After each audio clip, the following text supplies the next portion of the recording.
Once upon a time, there was a little girl whose presence struck awe, envy, and most importantly, love in all. Still, not a soul loved her more than her grandmother, or as the little girl referred to her, Grammy. There was nothing Grammy wouldn't do for her golden little child, and for her 6th birthday, she bought her a little red cap. The girl wore that cap out, girl. She wore that cap everywhere. To the mall, to the movies, to the bathroom. She wore that cap so much they started calling her Little Red Cap, and it stuck. Little Red Cap, her mother called Little Red away from her toys. I need you to take Grandma this piece of cake and wine. I put it in a basket. Go straight to Grandma's, take the path I taught you, and you better not stop anywhere else or it's going to be big trouble for you. Why are you bringing Grandma wine and she's sick? Little Red asked. Wine makes adults feel better, her mother replied. Now go. Yes, Mama. With that, she was off with a basket in hand.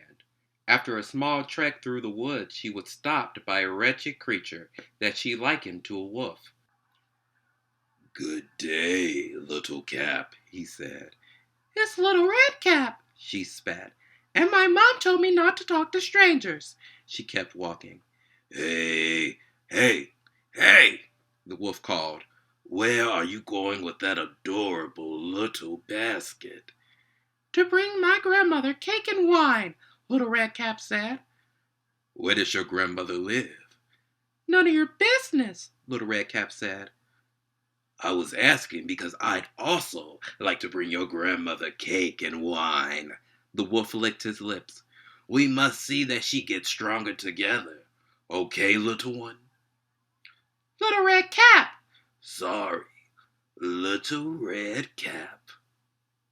She lives about a mile up the path in a small wooden cottage with a red door. She does now. Yes, you can't miss it. There's 4 oak trees in front of it. Why, thank you, Little Red, the wolf smiled. I must stop by and give her my get well basket as well. Grammy would love to have you. I bet she would. Little did Little Red Cap know the wolf had evil intentions. He mused, what a plump and ripe young thing. She is way more appetizing than that old bat. Ugh, I guess I might just eat the both of them. A 2-for-1 special. So they walked together for a short time. After a while, Little Red became curious. Where's your basket?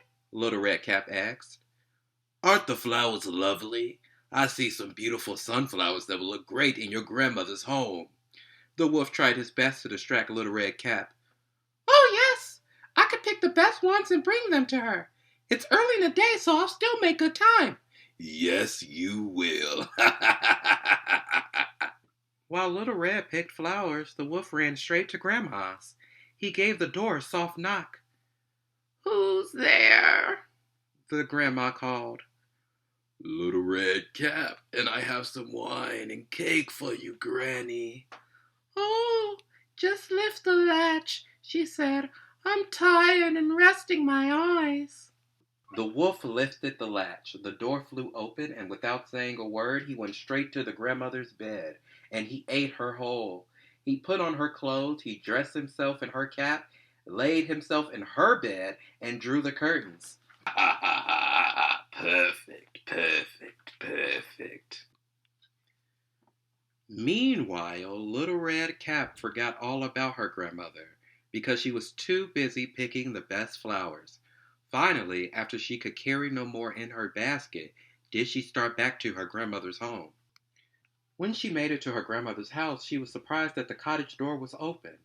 And when she went into the room, she had a strange feeling. She said to herself, Oh my, this just feels so weird. Good morning, she called out to her grandmother, but received no answer. So she went to the bed and drew back the curtains. There laid her grandmother, with her cap pulled far over her face, and she was looking rather strange. Oh, grandmother, she said, what big ears you have. The better to hear you with, baby, was the reply. But grandmother, what big eyes you have. The better to see you with, honey. But grandmother, what large hands you have. The better to hug you with, my boo thing. Oh, but grandmother, what a a terrible big mouth you have. The better to eat you with. Ha ha ha ha ha ha. And after he laughed, the wolf jumped up and swallowed Little Red whole. After partaking in 2 meals, the wolf had the itis, so he lay down and fell asleep, but he began to snore very loudly. But just as luck would have it, a hunter who went way back with Grandma was passing the house. How is this old woman snoring so loud? I must see if she needs something. So he went into the room, and when he came to the bed, he saw the wolf was lying in it. Hey, I've been looking for you, he said. Just then, as the hunter planned to fire at the wolf, it occurred to him the wolf might have eaten the grandmother, and that she might still be saved. So he didn't fire. He grabbed a pair of scissors and began to cut open the sleeping wolf's stomach. He made 2 snips. Snip, snip. He saw a little red cap. He made 2 more snips. Snip, snip. And a little girl sprung out. Oh my, you don't know how dark it is in there, Little Red cried. Is your grandmother in there? The hunter asked. Yes, yes, she is. So the hunter reached in and pulled the old woman out. She was barely breathing, but she was still alive.